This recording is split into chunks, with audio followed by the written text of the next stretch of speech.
Good stuff.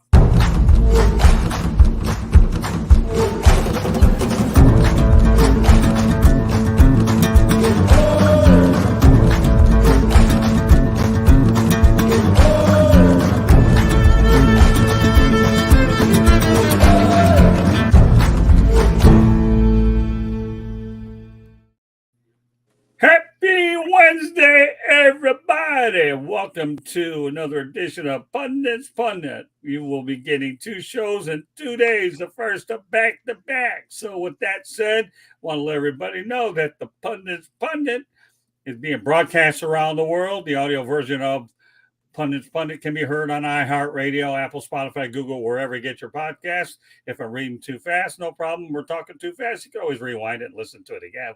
It won't break our hearts if you do that. Anyways, please hit the red subscribe button on YouTube, South Florida Tribune. We're striving for more subscribers. Please also comment, like, and share the broadcast. Want to be a guest? One way to do it is by going into the chat room and commenting. The other way is send your topic ideas to southfloridatribune@gmail.com. If you want to advertise cost efficiently, give me a call at 954-304-4941. We broadcast live on Facebook, LinkedIn, Twitter, and YouTube. Our website is www.southfloridatribune.com, Twitter/X@TribuneSouth. Candy Ebling is producing the show tonight, which is really good stuff. And, of course, I have a new book out called Lessons from the Microphone, Tuning into the Enduring Wisdom of Visionary Leaders, that can be obtained by Kindle or Amazon. Also, props out to NGBN TV. The show will be going on there probably at the end of January. Stay tuned for more details. All right. With that said, let me introduce the regular crew. And that be hello, Will Vogel. Glad you have back. I like when Will Vogel's active. Boy, this guy is pretty. Oh yeah, Will. Hello, everyone. How you doing? I love that energy, man. He's awesome in the chat room. All right, but let's go to the crew here. We got Denzel Snipes. Glad to have you back on. Hey, how's it going? And everybody at home, is your Christmas tree still up? It's January the 10th. Take it down. I don't know. We're not. Ours is small. We just keep it up year round and try to stay in the spirit all the time. We just have to make sure the cats don't knock it down. That's all. There you go. Don't worry. Don't put nothing past Bucky and Boots are good boys. And Jacob Krishner. Well, Scott, Scott, I'm glad to be back. And Denzel, we missed a Monday night show for that miserable, horrible last third and fourth quarter of that national championship game. But congratulations to Michigan. What makes you think it was such a bad third or fourth quarter? Stay tuned for that. That's my pundit point. But stay tuned on that one. Yeah, there was nothing wrong about that third or fourth quarter unless you had money on it. That's another story. That might be bad for you. And we'll talk about the man from Motown, other than myself, Motor City Madmouth, and that's George Icor. Look at that. He's wearing that Michigan shirt proud. We have the mitten, the peninsula, and all the water around it. There you go. Show it off, George. And Good to be on. Good to be on. It's a great time to be a Detroit and Michigan sports fan, let me tell you. Yeah, sure. Save that for your pundit's point. We'll stay on point. With that said, I'm going to turn over the microphone over to Mr. Denzel Snipes. All right. And also, just as a reminder, everybody, follow us, and, of course, share our material from Sideline Sports. You can find us on YouTube, Facebook, Twitter, X, whatever you want to call it. We're also on LinkedIn as well. We got a lot of great material week in, week out. Also, catch us on Stream TV, as well as we have weekly reruns recurring throughout the week. So, with that being said, let's get started. So this first one is not really sports related, but it actually should put a sparkle in the eye of people out there who want to see better for future generations. And that is the story of Devin Love's numbers on TikTok. Let me tell you something. This scientific prodigy, in my opinion, he ain't but 2 years old. And this kid is already doing timetables that a lot of people struggled with even 10 years older than him. He is seen on TikTok, and he's always seen on a marker board just doing various math timetables, division, little subtraction, addition, whichever. And they're not giving them exactly, E equals MC squared or anything like that. Although I imagine that he's going to know what that is by the age of 6. That'll be at 4 years old. Yeah. You know what I mean? But this is great. And the question of the hour is this the future of education? A kid starting out like this and we've talked about him on this program before, is he the next Josh Dobbs? Now, I'm not saying the guy's going to go to the NFL. I'm talking about a guy that's going to be an aerospace engineer and go grab a job at NASA somewhere and maybe make that full time. But I think it's great. I think it's awesome. It's rare for somebody to be learning that much at that age, but he seems to be doing it like effortlessly. Their parents are definitely teaching him and training him well. But I want to start off with George Eichhorn here and answer the question: is this the future of education? No, I hope not. I'm sorry. I do not want this to be the future of education, and I'll tell you why. There are some people that are gifted in certain aspects of learning and education and becoming street smart and all that. And there are some who are a little bit slower.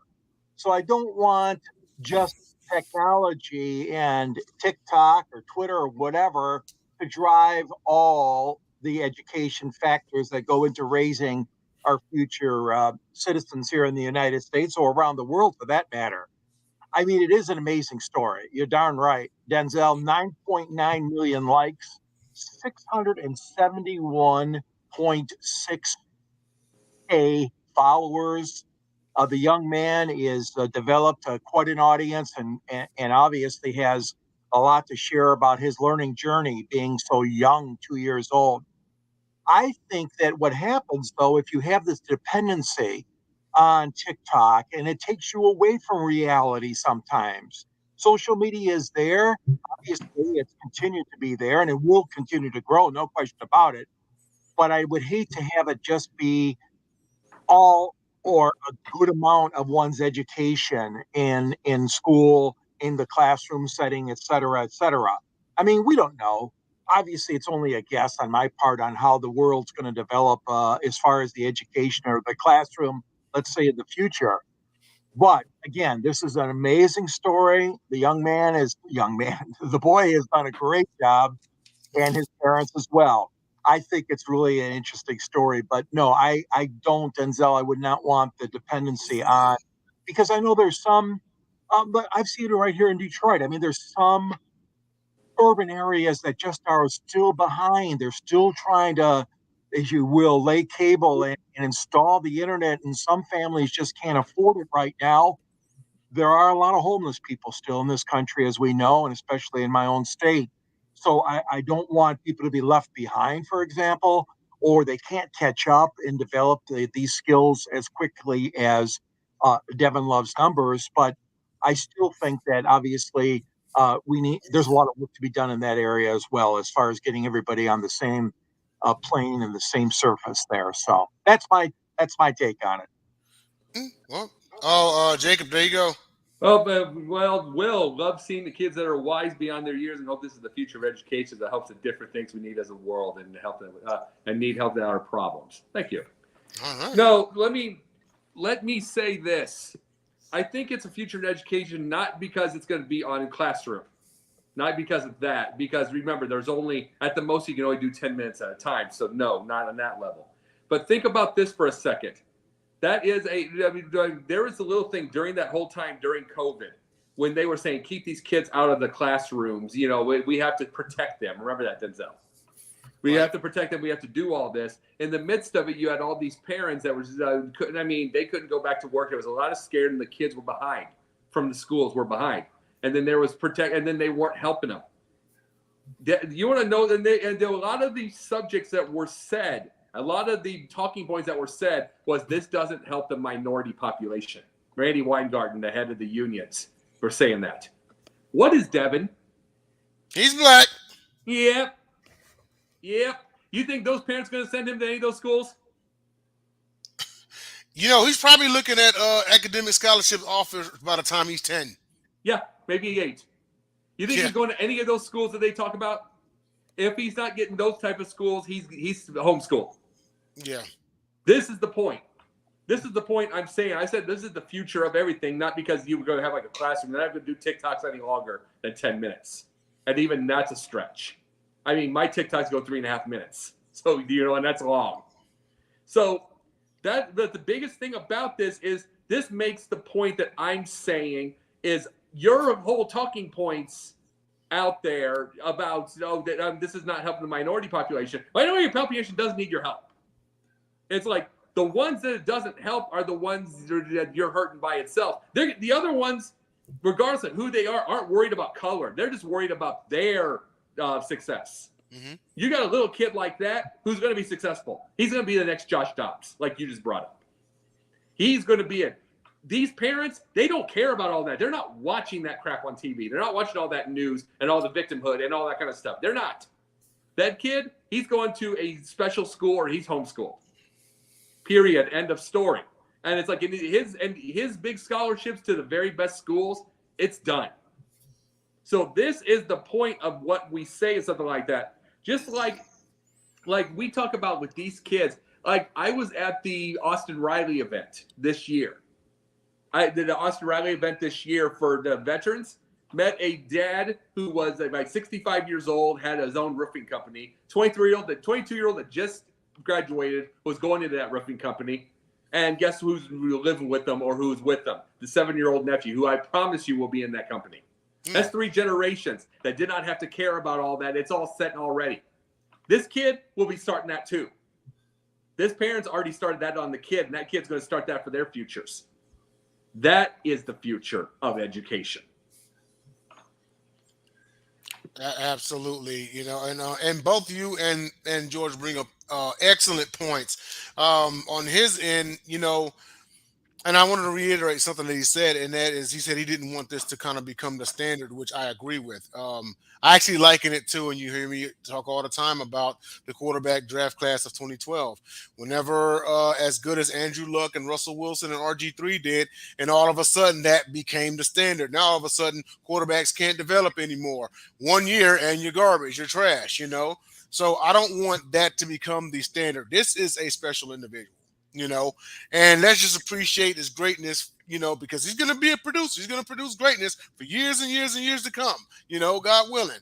But with that being said, we don't want to get into the habit of, if they don't get this by, this age, and let's say they get it like at a normal age, he's slow, he's behind, Devin, there's a reason why Michael Jordan's called the greatest. He was a generational talent. There's a reason why LeBron's called that. There's a reason why Kobe's called that, They were generational talents. Generational talents don't happen every day. That's the reason why they're called rarities. This kid's going to be a generational talent. Just don't put the bar at him. But I want to round it out with Scott and get your thoughts about this. Well, number one, Jacob, I need to take you to school, pun intended. Okay.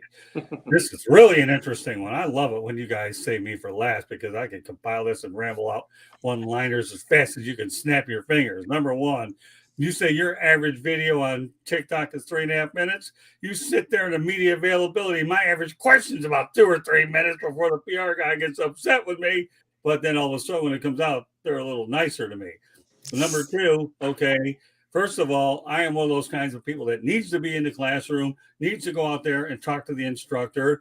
And, the instructors, I've had in the past know that I'm going to make the most of the money I spent on this education thing. One of the toughest licenses I've ever had to get was a 215 health and life insurance license. And the failure rate in Florida for the first time is extremely high. But luckily, I managed to work around that because I took a class over at Gold Coast down here, and I was able to take the cram course many times, just keep piling in until I was ready to go, and I was able to. So you need personal attention. Number two, COVID-19 has changed everything upside down. It really has, because number one, you think I could sit in front of a computer all those hours and be able to have that kind of attention? As Fred Sanford would say, are you crazy? I cannot do it. I haven't had any Diet Mountain Dew, Denzel. Okay, I'm just working on Diet Coke today from the fountains all over the restaurants since I had same thing appointment today. But there's no way I can sit by for that many hours. No, absolute way. I feel like when you do that, you got me handcuffed. You don't want to handcuff me because I'll talk your ear off and force them to take them off of me anyway. So don't get me wrong, okay? This Devin Love that you're talking about is very good. I wish the kid really well. But I'll tell you, when you're as old school and you have the gray hairs, it's pretty hard to conform to today's ways. No way. Give them a lot of credit. If you think this is the future of education, are you crazy? Are you crazy? No. I don't care what year it is, 2024. Big deal. This is a family show, so I can think of other words, but as a robot on Lost in Space would say many years ago when I was growing up as a kid, that does not compute. Will Robinson. Ah, That does George, not enough. compute. I don't ruin a one-liner when I do it. I know y'all try to do it, Uncle George, or you're not an uncle to me, but whatever. Yeah, I like Will Vogel's comment. I'm an old soul in a young man's body. That a boy. Well, even though I was able to get to it before we posted it up there, I saved you one there, Jacob. So there you go. So man, hey, I admire the kid, but it is what it is. And like you all have said, okay, we all learn in our own way. And I'm one of those like the people that like to write things down, take explicit notes, and then go out there and you're able to ask questions so that you can go out there and find different ways because we all comprehend differently. All right. That's I don't think it's my rant tonight. That's just the first one. That's only one of maybe 3 or 5. Who knows? Stay tuned. 10 So, at least. Or TBD, right? Yeah, absolutely. I mean, people to round this out, people are pretty much going to stick by their generations because there's more than one way to skin a cat. Please don't use cat analogies. I got 2 of them. I hate to just skin dogs, but leave cats alone. I hate that. Skin the fish. If I'm offending any dog owners, forget it. But I got 2 cats. I love Bucky and Boots. I'm not looking to skin them. That makes things too easy. Hey, we're not going. We just won't skin you a cat. That's cool. That's fair enough. But you learn in the way that you do. Some of us came up just old school, pen and paper, taking notes, asking them questions, and so forth. And the funny part is I've actually been a part of both eras because the old school chalkboard and the tablet and the pen or paper or pencil. At one point, pens weren't even allowed, and then I graduated high school, and then it was literally 20 years before I set foot back into a classroom environment for academics by going to college. And like everything changed. Now everyone can have laptops in class and things like that. And, I just had to kind of adapt. And, being the oldest one in my graduating class, that kind of comes with the territory. So, but people learn the way to. I got something better on you after you complete your thought. Go ahead. Oh no! I was going to say, like, you adapt to your environment and you move the way you go. I'm not knocking this generation for it because when Devin goes to college, which will probably be at age 14, who knows what's going to be ahead of us 12 years from now? Yep. That's right. Yep. That's something that we can't predict. Who knows what the wave will be and how they're going to learn. It's going to be something completely different from the 4 of us men on the screen. Hey, George, do you remember Cunningham Drugs back home? Oh, yeah. I sure do. One of my older sisters used to work there. Oh, yeah. Let me tell you a story, guys. Okay. This is when $40 meant something. I used to deliver papers when I was a kid. I went ahead and spent $40 on a Texas Instrument calculator. I took it into school and I had it confiscated. I got it back later in the year, not allowed to use them. And that was $40 back in the 70s, man. Can you imagine what $40 was? Oh, I got it back, but I guess I was told you can't use a calculator. Yeah. Yeah, we couldn't back then. That's right. Oh, my God. No, you have those desks. You hide them all you want. And all of a sudden, I had mine taken away. Then I had a lady that took an Alex Karras football card. When I got all my football cards back, she kept that one, but that'll be for another story. She really liked the guy. Yeah. Now, she knew good value of sports memorabilia. I said, "Where's Alex Karras?" No, you didn't give me that. I knew she was laying a big crock of baloney. Yeah, lightly.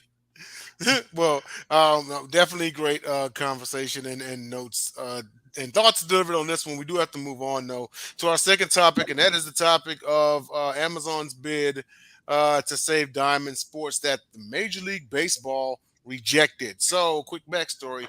Diamond wanted a long-term deal so they could enlist Amazon's lifeline. Diamond Sports had actually been in Chapter 11 bankruptcy since March of 2023. Rob Manfred himself said, if you want a digital deal, it will be with us.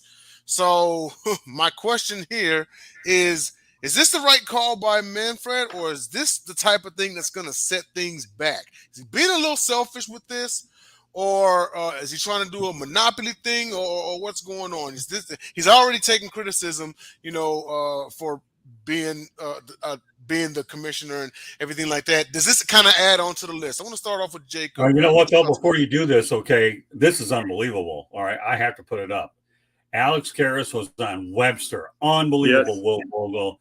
I'll tell you, here's a guy here, Vogel, who's unbelievable in the chat room, but I think this guy here knows Alex Karras being a Webster. Kudos. Of course, Will Vogel will be on tomorrow night's edition of Fire Up if he wants to come on with candy and all. But that's unbelievable that he actually remembers that Karras was on Webster. Good stuff, Will. Old soul, absolutely. And Alex Karras was married to the wife of that on there, too. Yeah. They were married, so yes. Yes. Go Susan. ahead, Denzel, but I had to point out one for the Vogues. Oh, no problem at all. Shout out to our boy Will, man. Jacob, your thoughts on this one? Yes, it's selfish, but remember this part. It's like 150 million, and they were looking for more than 1 year. So that was going to be set. Basically, you give them more than 1 year, and they're going to take the whole thing. And I'm not saying Amazon's wrong or MLB's wrong. I think there's selfishness on both ends. But they were basically looking for a drop in the bucket for a few years, and then they can make all of their money from that and then get a new deal. And they were going to say, no. It looks like they were just going to go underneath and do that. And MLB has a right to do that. But the biggest thing is they probably wanted the negotiations where you're probably going to go for about 7 to 10 times that amount now. 150 million would have been a drop in the bucket with the way the amounts were. They were basically giving the bankruptcy money. Basically they give the whatever you would get bankruptcy to bail them out and take that for nothing. Look at the B1G and the SEC deals. 920 million, billions, whatever you see. So 150 million would have been zero. In comparison, Amazon would have gotten. Amazon, with the way money is right now, look what Dallas is worth compared to what he bought it for, what Jerry Jones bought it for in comparison to these worlds. So 150 million would have been nothing. And then 2-3 years down the road and everything like that, they would have had all the money in the world to go get all that money they want and no negotiation. So I see why MLB did it. Okay, then. Yeah, no doubt at all. Of course, you have to look at the long term of things. It may be selfish, but at some point, you do have to look after the entity that you are in charge of. So I agree, both parties are selfish. Yes. Yes. Yeah. Two things can be true. I would say sooner than that, Willie. He said in a few years. I would say probably next year. Yeah. But in my opinion, everything is going to be streaming in a few years. Yes. But I wanted to take it on to George and then get your thoughts about this one. What do you think? Do you think he's being selfish on this one, or is this something that could actually help Major League Baseball in the long run? Well, the thing that I don't understand is how far along are we in the process? Was that the only bid they got so far that they're considering? Are there other entities that have also bid on it? I don't blame Major League Baseball and Manfred for they want a little bit more time, obviously, to think about this. But coming right out and saying it's not enough or it's not right, there's not a lot of time to wait around. Okay, we see what happened with these local regional networks. Detroit here is hanging on by a thread. Okay, I'll be honest with you. We got the Detroit Tigers, the Red Wings, and the Pistons, all with Bally Sports, and the fans here have been fortunate. There's been no hiccups. They haven't had to resort to Plan B or C, whatever. But yeah, this has to get settled. My guess is that MLB is waiting, obviously, for a better offer or exploring other options right now. But there's no question that they see the value of either themselves being in the streaming business themselves or else going with a higher bidder. So without knowing all the facts surrounding this, it does seem quite odd that you would rule somebody out right away. Typically, these things are done behind closed doors, and they really don't leak stuff out. But obviously, maybe that's what Manfred did, is he wanted to get this out so he could try to up the ante a little bit. I agree. I mean, this is the direction that pro sports are going. I'm not a big streaming guy yet, but obviously I'll have to be one because I see that coming very soon. And look, we got and off to the side, we got a football game this week that's only going to be on streaming, and that's the Kansas City Chiefs, who happen to be the defending Super Bowl champions. So a lot of people are angry about that right now, but that's for another day. Sorry. I was reading the comments one day. George just reminded me of this. I was reading the comments the other day on Bleacher Report, and they actually said that they could foresee sometime in the future the Super Bowl being a pay-per-view only event because of the exclusive to Peacock playoff game.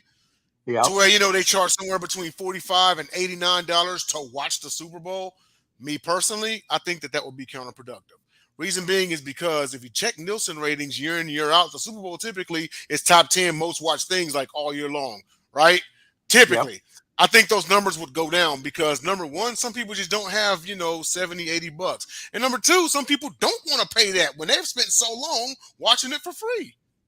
Here's the thing. I see the WWE network level of paying for it. I do see that. It would be the streaming. I could see it on NFL Network only. And you pay the monthly deal or whatever, and then you have to pay a little extra. That's the whole thing where the original WWE Network tool, I see that possibility. But I don't see a pay-per-view thing because, hell, they've gone from pay-per-view to PLE on WWE already. Yeah, so and their numbers have gone up. So it's like what I'm saying. So they'll do it on a streaming network, but they're not going to do it straight pay-per-view. No way. They'd be dumb. Well, I want to round it out with Scott here and get your thoughts about this one. So MLB rejecting Amazon's bid of $150 million. Now, it does stand to mention, like before, that Diamond Sports has been in Chapter 11 since March of 2023. Amazon, obviously, kind of trying to help somebody out. And here comes Manfred saying, nope, if you want it, it's going to be through us. So your thoughts on that? Well, you have a couple ways to look at it. Number one, I think MLB and streaming is a little premature right now. I really do. Do you think that the general public can handle an abundance of streaming with MLB? That's the question right away, and with their individual markets. You don't want to make the customer do any more than you have to make them do right now. Okay. Remember, we're trying to adjust to a lot of these rule changes, the ghost runner, the pitch clock, and all that. Now you're asking them to change their viewing habits. Not yet. Okay. Maybe a couple years down the road, maybe, we all have to get used to it. Now, I think there's no doubt that I don't blame Manfred say I want it done through MLB, not through Amazon. Amazon's going to get a piece of any piece of action it wants anyways. I think maybe Manfred might be looking, raise the price up a little bit, and then you'll be able to get my attention. For me, $150 million is chump change is really what it is. So everybody knows in negotiation, there's going to be a little give and take, both sides lobbying, but don't sit here and tell me that MLB at that number went from 150 to 300. Rob Manfred wouldn't think about it twice. Then you let money talk. A few weeks ago, we talked about NASCAR having a lot of their races on streaming, but they're only worried about the bottom line. Well, that's okay. Good. Put them on streaming. Nobody's watching them on national television, but yet NASCAR could get rich with all the revenue. So as far as the Super Bowl ever being on streaming, don't hold your breath. Some things will never happen. That won't be one of them. But it'll be interesting, as George mentioned. Let's see what happens over the weekend with the Dolphins and the Chiefs. We're not even getting it in our local market. I don't care. I'll be watching the Red Wings and the LA Kings to begin with at 7 o'clock, so I don't care. I'm not going up to the sports bar down here just to watch that. Why? I don't want to be around too many people. My doctors know that I can't handle too much noise because it sets off migraine headaches anyhow. But getting back on point, MLB and streaming a little bit too premature because of the amount of inventory that you have. Whereas football, it's an event. MLB, you have a lot of inventory, different situation. And you know what? Diamond Sports is going to have to find a way to get it worked out. They really do. You're only talking about one sport. What about the other ones that George alluded to? Yeah. How are they going to get it figured out? You think the NHL has any money to go out there and do it? No, I don't think so. And the NBA, well, they're already doing well with their national TV contracts. And what am I leaving out? NBA, NFL, NFL, no shortage Well, of money there. right? well, Exactly. yeah, but then don't forget college sports. You got, but Right. they got rich contracts right now too. Yeah. Well, Oh, but you already have some streaming on there with Peacock right, already to right. begin with, so it's not like they haven't brought it in. That's all I'm saying. So yeah, I just think that it's an interesting way of looking at it. I think they're a little, maybe 2, 3, 4 years. I think it all comes down to one thing, guys: the money. If you sat there and threw a $300 million bill at me instead of $150, Rob Manfred might think otherwise. Do I need all the headaches to produce it myself? No. Yeah. After 300 million bucks, buck and a half, chump change. Want to go to the dollar store? That's what $150 to do. I'll bet my Alex Karras card would be worth that much money nowadays if you really found a memorabilia junkie that wanted it. But I'm just kidding with you guys. But really, premature, ahead of our time for MLB, and I'll be curious to see what we have. Hello, Ralph. Yeah. So Hello again, Ralph. Hey, Scott, Yeah, like we the do new too. setup. Scott Like likes you set up. They like the new setup, Scott. yeah, well, we're working on it. And if Ian Hill is taking any note, drop me a line anytime you want, my buddy. We're working to make every show that we have better, and we only aim for one thing: perfection, and that's what we're going to do here. All right, absolutely. Yeah, shout out to the guys at NGBN TV. You all stay tuned. Right around late January, we got a whole lot coming your way. So hashtag who is NGBN? Follow that on our social medias and see where it gets you. All right, so on to our third and final topic. That is Arthur Smith and how game plans have to do with players' fantasy stocks. Jacob, this is yours, right? Yep. I was I was trying to kind of find what angle you were going with this one, but here, let me take a wild guess. So basically, what game plans have to do with players' fantasy stock, depending upon the scheme, it could go up or down. You know, simple. If you got a player that's in an air raid scheme, what's a pass heavy offense? So I'd start a receiver. Of course, you're going to start a quarterback, especially one that's good for slinging 350. An air raid offense, I'm talking like, Texas Tech Red Raiders, the 2007 Patriots, the Houston Cougars, the pass heavy offenses of, yesterday and even some even today, Yep. Or if you're in a run heavy offense, maybe you like Gus Edwards from the Ravens. Maybe you like Bijan Robinson. Maybe you like as far as the pass heavy game, air raid. Oh, how about Tyreek Hill? Tua slinging it all over the field. He may have himself a game, coming up on Saturday. But it especially fits in a scheme and attaches to the player, because I also had written down here Puka Nacua, because Matt Stafford, even though he's like 36, a healthy Matt Stafford can still cut you in half. He can still sling it. Puka Nacua just had. I heard Matt Stafford just cut you in half. Yeah. So, I mean, whenever you have somebody who can sling it like that, of course your receivers are going to do numbers. But I wanted to start off with Jacob in this one and get your thoughts about this. Well, you're partially right, but the reason I brought this up is because I remember the first 3 games of the season, people had Bijan all over their fantasy numbers, and they were killing it. We had one of our people from the sideline that had the guy. He loved it, everything. Then like game 4, not so much Bijan. He had the quote-unquote headache, which I think it was something else. And then it was all Algier, and then he lost that week. And then all of a sudden they have the press conference with Arthur Smith. He's like, I don't care about your fantasy numbers. I'm trying to win games, which I think that was the game they lost. But Kevin Durant actually said the same thing years ago, but go ahead. Yeah, but the biggest thing is ever since that point, there's been no there's been no Kyle Pitts, very little Bijan. I agree with Jacob 100%. Thank you very much, man. It's like there's been no Kyle Pitts, there's been no Bijan, there's been no Drake London, very little of anything. There's been and then over the weeks they've been talking about that. He says, I'm just trying to win games. They were 1 game away from a division title, to that credit, in a bad division. But what happens if he wins that division? Who knows? Either way. But here's what happened. Last game of the year, Very last game. All of a sudden, Bijan had 6 touches, and then the first pass that went 74 yards for a touchdown. I thought he was going to get 200 on both, the way that they were giving it to him. Guess what? There was no more fantasy other than the people that finished out their 2-week final. Ooh. No more fantasy. All of a sudden, there's Bijan. All of a sudden, there's Pitts getting some targets. All of a sudden, there's Drake London. All of a sudden, with no fantasy left. And then they lose, and he's out. So how does this affect his coaching for the NFL?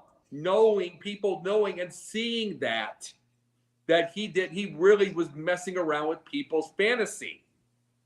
And it's like, will that affect his job things other than going maybe to college or high school? Because is he going to do this with another team?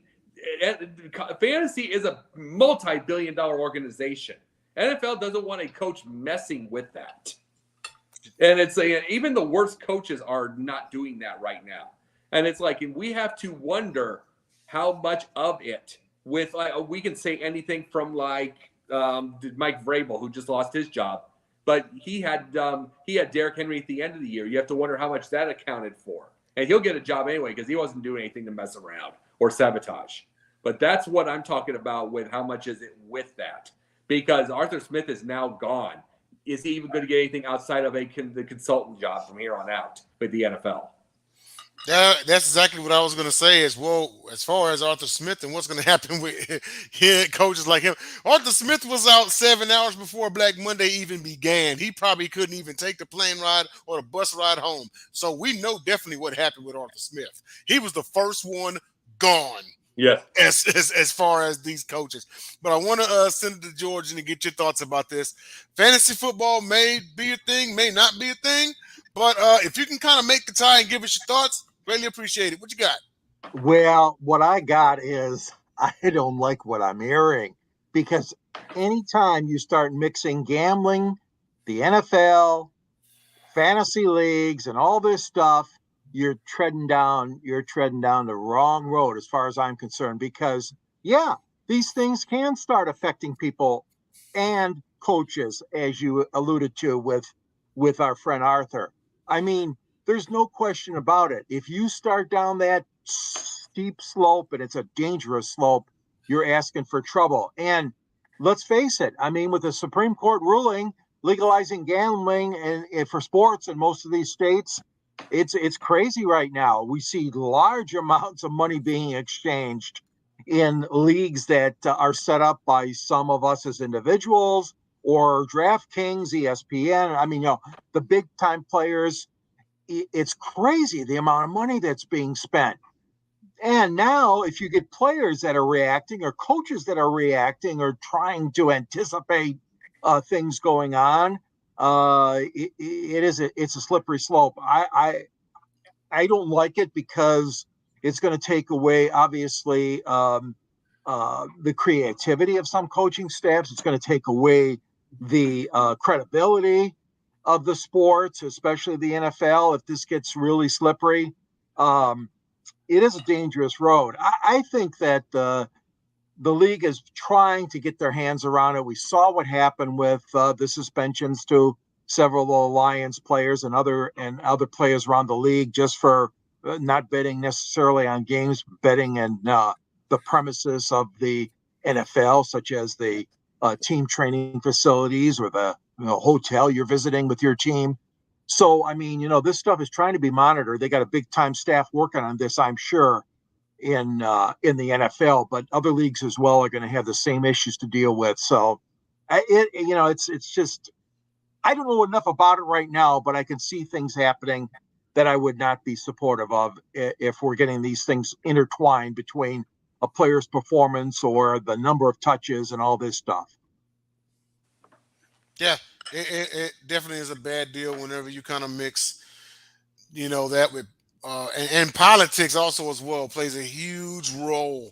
Yeah, it actually reminds me of whenever I was watching, I think it was either the first or the second Miami Hurricanes 30 for 30 on ESPN, and they was talking about like how the high schools around there were so good and everything, that you had local like drug dealers in any inner city Miami that were placing bets on these games and everything. And so Oh, now it's like double the pressure on these kids because if they lose the game, now they have the paranoid of some drug dealer coming around to kill them. You know, yeah. Yeah, so really. It's scary. yeah, it is. You know, when you mix money in, like it's always a dangerous game. So, but I want to round this out with Scott and get your thoughts about this. What do you got? Well, number one, this whole thing is spiraled way out of control. It really is. I'm not a big fantasy football person. I did it a few times. One, actually, two championships doing it. One with the family league with my in-laws, and then another one. I was challenged a couple times. I enjoyed doing the Yahoo fans. It was okay. I mean, but I didn't do it very much. I mean, I felt in my mind, being in the industry, it was a conflict of interest, and I don't like to tie myself into something like this when I have inside information to apply it to this, even though no money was ever involved. But when it does become dangerous, people lose their lives over it. Then you have to find a way to reel it in and get it under control if it's even possible to do it. So sorry if I'm alienating any fantasy football owners. I do apologize, but I just don't believe in it. I realize it's a revenue source of the NFL. The NFL is about printing money anyways. We all know that. And if it keeps interest in the game, that's another story. But Arthur Smith is never going to see another head coaching job. The best case scenario with this guy is you're lucky to see another position coach job, or he might end up in college, or as Denzel would say, cottage. Is that did I do it? Yeah, say it, Denzel. I got to hear it. Cottage. That's it. I can't duplicate that. So. Cottage. All right. See, I'm learning, man. I'm telling you. But no, all kidding aside, you know what? You don't get many brief comments on me, so write this down on your calendar, folks. On January 10th, 2024 at 8:44 p.m. Eastern Time. I'm keeping this as brief as I possibly can because I'm sure there's a lot more hay in the barn. And fantasy football just doesn't get it done with me. Just keep the violence out of it. It really does. Absolutely. Well, with that being said, we have reached a point in the show where we are on our pundit points. With that being said, I'm going to swing it over to the captain himself, Scott Motor City Madmouth Morgan. Take it away. Thank you very much, Denzel Snipes. Since I'm starting it, I'll go ahead and lead off with this one, and then everybody can go there. Then we'll have our introductions afterwards. Following Pundit Sports Exchange, we'll start at approximately 9 Eastern Time. George Eichhorn and myself, Jacob Christner, and JB Ellis will be on there as well. And you never know who may pop in along the lines. We're going to go with the Pundit's view. And this regarded last night's NBA game between the LA Lakers and the Toronto Raptors. LA wins 132-131. The Lakers shot 23 free throws in the fourth quarter. The Raptors had 2, and it led to an epic rant by Toronto coach Darko Rajakovic. How do you like that pronunciation there? A Serbian guy. Of course, in my line of work, you really better get the pronunciations right or you're in deep trouble. All right, but the Lakers had 36 free throws in the game. Toronto had 13. You know what? I don't want to sit here and say the game was held in LA and they're going to get the calls and all that, but that just to me seems like too wide of a disparity in a game that was decided by 1 point.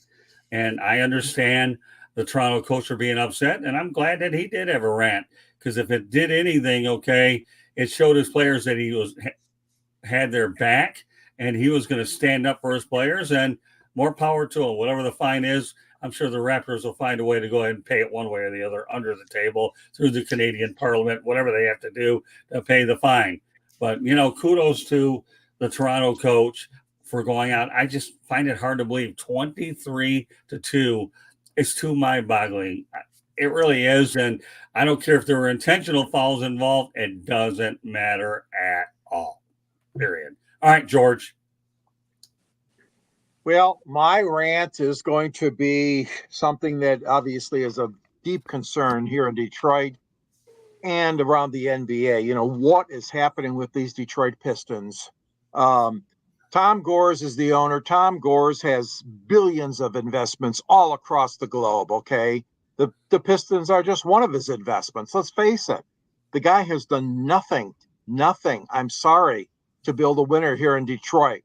It was a huge gamble when he left the Palace of Auburn Hills. He was a very successful businessman, taking over for Bill Davidson's widow. Of course, William Davidson himself built that palace, as Scott knows. We spent many a night there, Scott and I, covering the Pistons and the Lakers and Boston and Chicago, all these great games we saw there. But he decided to go downtown Detroit. I was in support of that. But tearing down a facility that was still a super quality facility set a lot of people back here in town. Now he's trying to build a roster. And how many times have they been trying to build it? Joe Dumars, gone. I mean, Van Gundy, gone. I mean, there's just a long list of people that have been fired. Dwayne Casey's another one. These guys have good records. A lot of them had good pedigree. They just couldn't do it here. There's something that's not working, okay, Mr. Gores.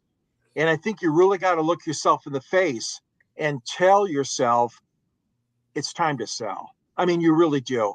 You've got so many other interests. You don't have the heart, I don't believe, to go and build this team and do what you have to do to build it, and also not be an absentee owner, because I know you love spending your time out in LA, and that's your prerogative. You can do that. Southern California is a great place to live, but this team needs help here. You hired one of the best coaches, I think, but you gave him a bushel load of money, and you're not doing anything more than that. So, Tom Gores, it's time. It's time you look yourself in the mirror in the face and say, hey, what can I get for this team? Let's sell it to somebody that really cares about getting a winning NBA basketball team here in the Motor City. Thank you. I'll turn it over to Denzel Snipes. All right. Well, so my pundit's point is at the beginning of the program, I said that I was going to mention that game on Monday that we talked about, Jacob. Oh, it's about that time, and here we go. So this right here is dedicated to all you SEC fans. SEC. The only conference that has a fan base, because there's no such thing as a Big Ten fan. There's no such thing as an ACC fan. There's no such thing as a Pac-12 fan. Or are they Pac-2? Maybe they are. There's no such thing as a Big 12 fan or anything like that. Only you all, and I understand my Longhorns are going to the SEC, but we are nothing like the rest of you, okay? This is dedicated to all of you.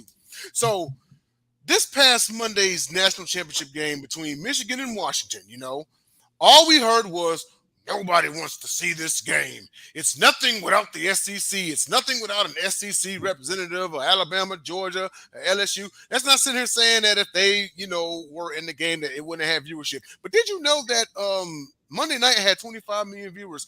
The most watched for a national championship game since 2020. So I would like to think that the opposite effect may have happened, and that is just more watched because an SEC team was not in it. You're looking at two teams who hadn't won in decades. Washington last won in 1991. Michigan last won in 1997. People like, historical storylines like that. And I get it, okay?